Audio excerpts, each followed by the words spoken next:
In this section, we're going to focus on offer, acceptance, and mutual assent. So remember that to have a contract, you have to have these four elements. You have to have mutual assent, consideration, capacity, and legality. So in this section, we're focusing on the first of those, the mutual assent. A mutual assent is a meeting of the minds. Contracts create mutual promises, and in exchange of things of value are promises to do or refrain from doing some particular thing that isn't illegal or impossible. And so mutual assent is the agreement by both parties to accept those duties. To have mutual assent, you must have an open offer and you must have authentic acceptance. So starting with the offer. The offer has to have serious intent. It has to have clear and reasonably definite terms, and it has to satisfy the statute of frauds.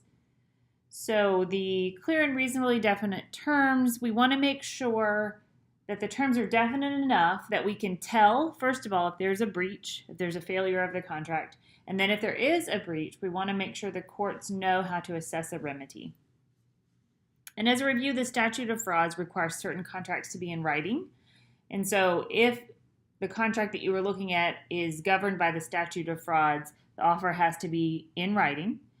And the writing doesn't have to be a formal writing. It could be a series of documents. So a bunch of emails, a bunch of handwritten documents, whatever. It just has to be reduced to writing.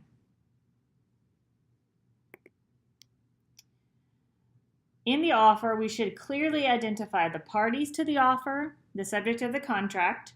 So am I selling my house? Am I agreeing to work for someone for a certain price? Whatever. I need to specify the price, and I need to specify the time required for performance. And sometimes if the time is not stated, the court will just enforce a reasonable time to perform the contract. If a time is stated but it doesn't appear to be an integral part of the contract, then the courts will often give additional time as long as it's reasonable. But if the contract states that time is of the essence, and those are legal words, so usually that exact phrase will be in a contract. If the contract states that, then the courts will strictly enforce the time of performance. And if something isn't performed by a certain time, the contract will expire. Under the Uniform Commercial Code, if it allows contracts to leave terms open to be enforceable as long as the parties have intended to contract. So if I have a contract and I haven't specified certain things in the contract, the UCC would allow that contract to be enforceable in a court of law so long as it's clear that the parties have intended to contract. Certain contracts this could apply to are cost-plus contracts. In a contract like that, we don't have a price, but what we say is my materials and labor cost plus 15% or something. That's the contract price. I might have a requirements contract where I make something and I agree to purchase all of my required product from this person. So that's a requirements contract. I also might have a contract where I agree to sell all of my output to a certain person. So every screw I make, I sell to Home Depot, for example. Also might have a current market price contract. So rather than stating the sales price, I say the sales price is determined by this certain pricing index on whatever day you buy it. So maybe a raw material a contract might be in a current market price for a raw material because those prices fluctuate often. The offer has to be clearly communicated. And there are 4 types of offers we want to talk about that may or may not actually be offers, and they're communicated often to a wide audience. So first is a public offer. It's communicated to a public media, but it's only intended for one person whose identity or address is unknown. There's an invitation to trade. This is an announcement to reach many people for the purpose of creating interest and attracting responses, but it's not an offer. It invites the responding party to actually make an offer. There's an auction. An auction is open to the public, and the buyer is usually the offeror, not the seller. So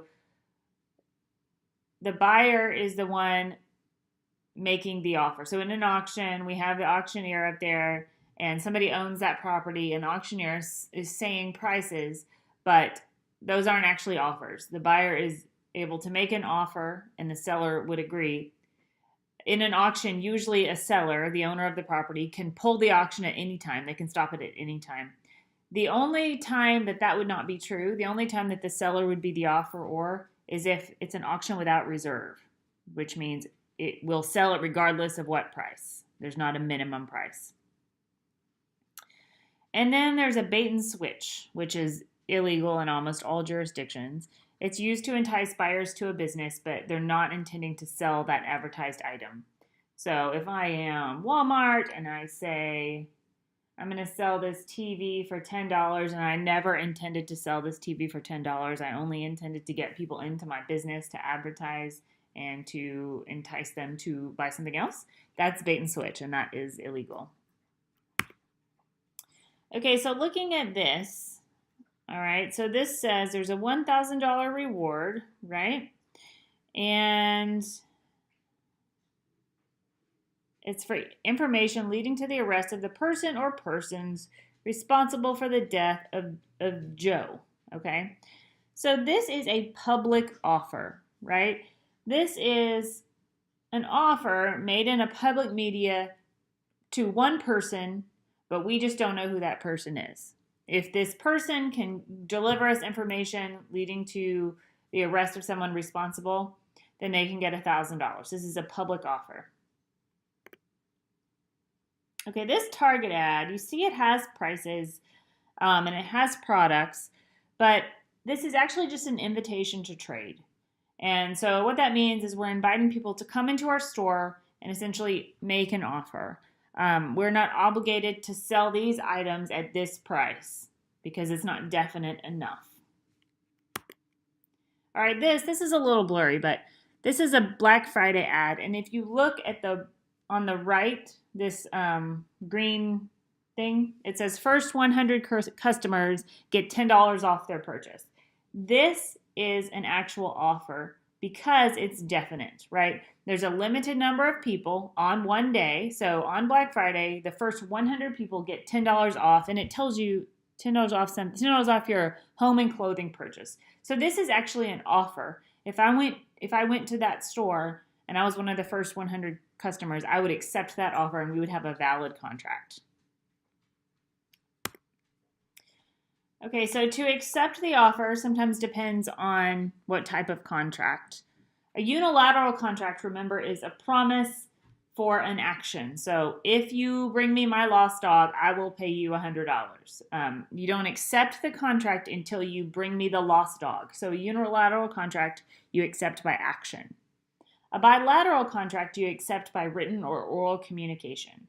I promise to buy your house I promise to buy your house for $100,000, right? So I give you my house, you give me money, we exchanged written promises. That can be accepted by either written or oral communication. We would sign, right? We would sign in the sale of a house, we would both sign a contract. We would accept it by written communication.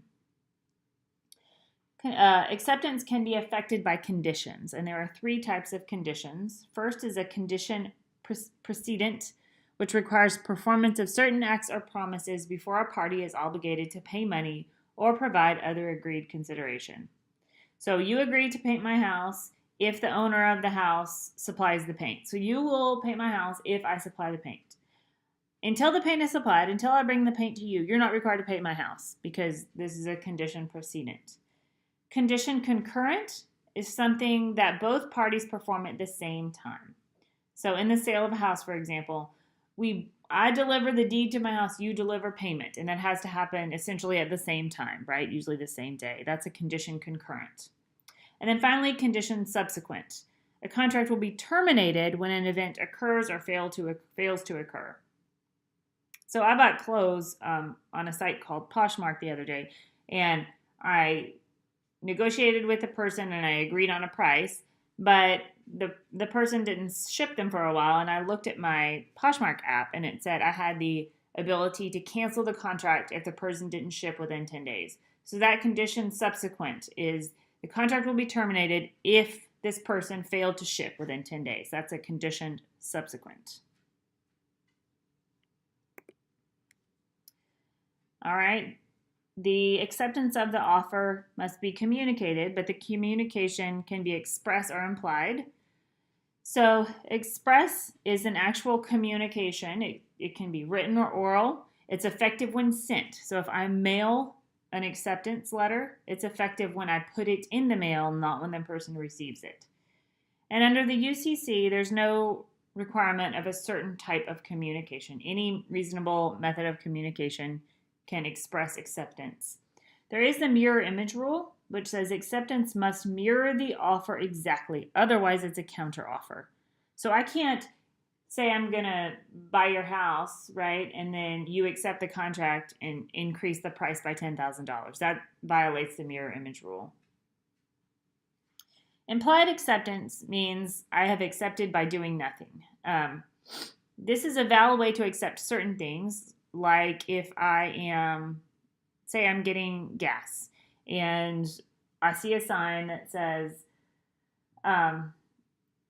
window wash $5, right? And so I see this sign, I'm sitting in my car, I watch someone wash my window, I watch them wash the whole window, dry it, everything, and then I say, I didn't want that, I'm not paying $5. Well, that's implied acceptance because I was sitting in the car and watched them do it. I could have stopped that person at any time and not been obligated for payment, but I watched them do it, so I have been enriched, so that's acceptance. But sometimes you might get, in the mail, you might get unordered merchandise. The law says you can treat that as a free gift. So that would not be acceptance of a contract. And most of the time in contracts, you can't be bound by silence alone. So what I mean by that is I send you a letter and I say, I want to buy your car for $10,000 next week. If you do not respond, I consider that acceptance. That is not an acceptable means of requiring acceptance. There's also option contracts. Option contracts bind the offeror to hold the offer open for a predetermined or reasonable time in exchange for something of value. So I think of this in a home purchase agreement. In a home purchase agreement, we agree to a price. Say I want to sell my house for $200,000. And then for an additional $100, I hold the offer open for 10 days for the potential buyer to inspect my home and decide whether or not they want to buy it. All right. So, and then within 10 days, they can cancel the contract at any time. Contracts in cyberspace, they follow the same legal contractual rules as all other contracts. They do, however, have some interesting basically application of those principles to cyber contracts sometimes difficult. So these acts have come in to reinforce the idea that the same principles apply to regular contracts and cyber contracts. The e-Sign Act says that contracts entered into over the internet are valid so long as parties agree to use electronic signatures. The Uniform Electronic Transactions Act ensures that laws that govern traditional contracts also govern cyber contracts. The Uniform Computer Information Transactions Act governs cyber-specific legal principles, so things that arise only when you're contracting over the internet. And then in cyber contracts, the offer should always include payment terms, remedies, refund policies and return procedures, dispute settlement procedures, signature procedures, liability waivers, and provisions related to acceptance. And then the acceptance of a cyber contract can be a click-on agreement. So we've all seen those. They pop up, right? You have to click on them to continue. Those are acceptance of a contract. A few things can destroy mutual assent. So all the way up to now, we've satisfied everything, but now we have maybe fraud, and it's destroyed mutual assent. So we don't have a contract because we've destroyed mutual assent. To prove fraud and to get out of a contract for fraud, all 5 of these must be present and must be proven by the plaintiff, the person who wants to get out of the contract.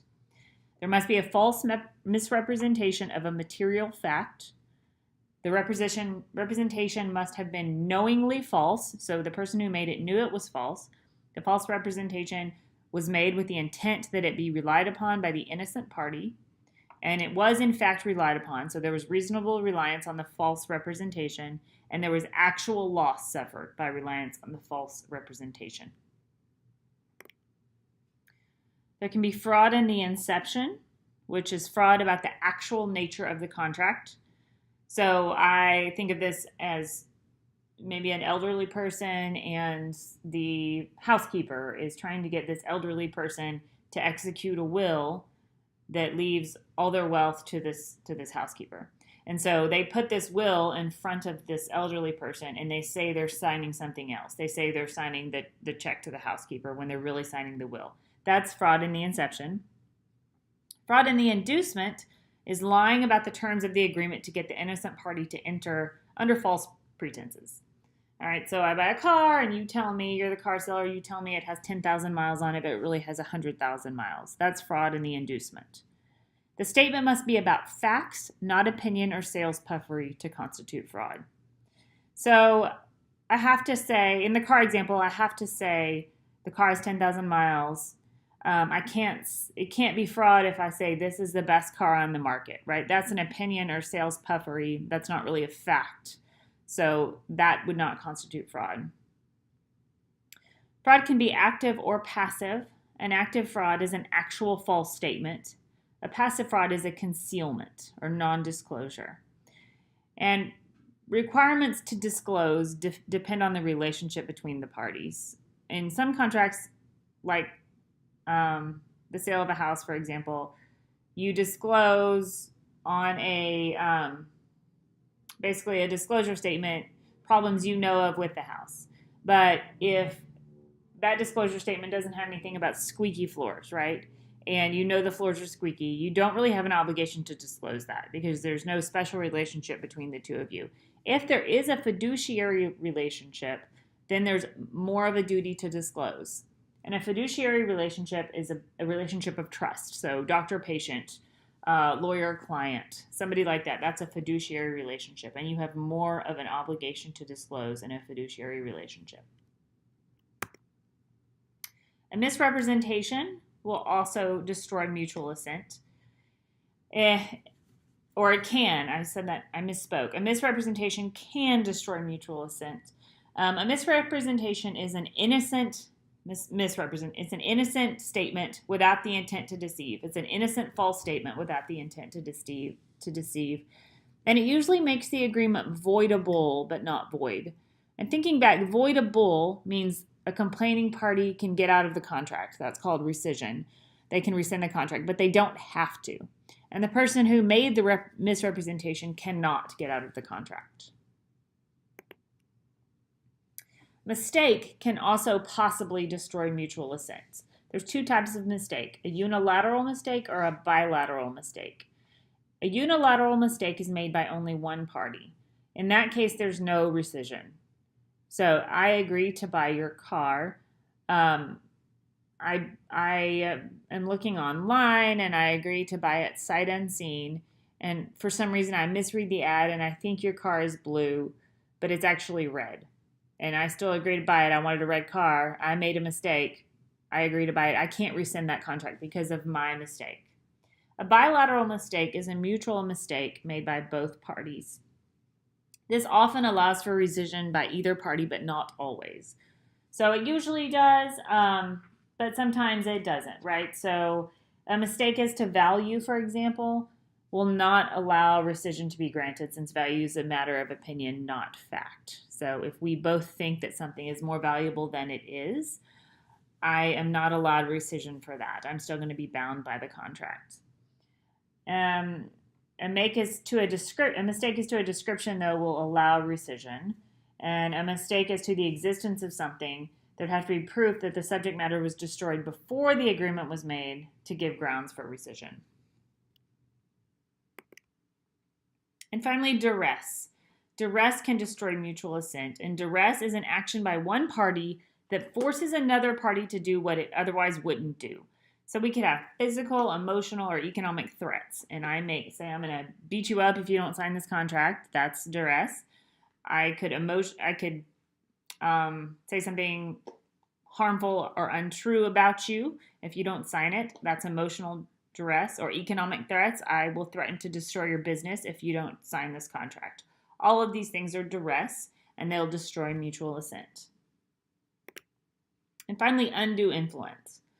Undue influence is different from duress because there's a special relationship that exists in undue influence. So a party uses this special relationship to exert excessive pressure to convince the weaker party to contract. And the contract is going to greatly benefit the dominant party. I think of this with older individuals as well.